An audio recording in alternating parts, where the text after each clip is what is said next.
But even as we're working on immigration, of course, we have to concern ourselves with a whole range of other issues. One that I'll speak to just briefly this morning is the issue of our policy as it relates to Syria.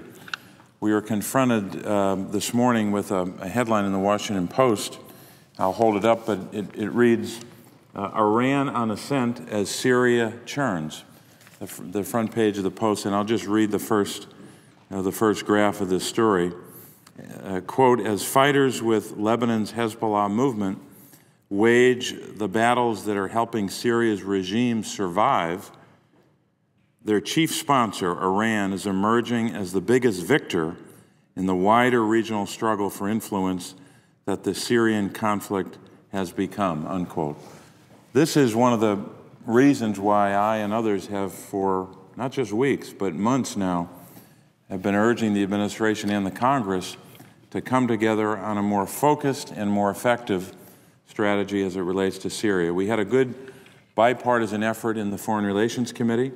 We were able to pass out of the committee legislation that dealt with Syria that would provide a whole range of supports and efforts that will lead to a better result in Syria. I know the White House has spent the last couple of weeks and will be spending even more time today to come up with a policy that makes sense. But I don't think we can any longer pretend that this issue is not an issue that concerns our national security, because every day the Iranian regime and Hezbollah plot against us.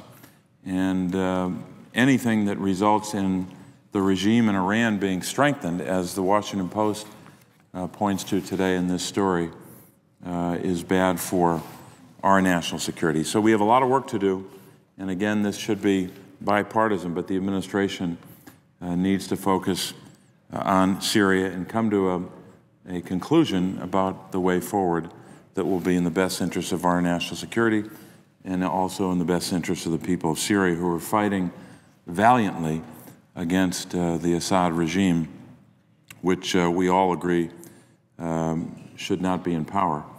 But we can't just wish that. We have to take the steps that will lead to that result in a concerted fashion with allies in the region.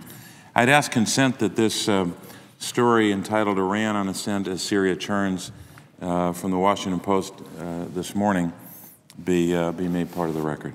Without objection.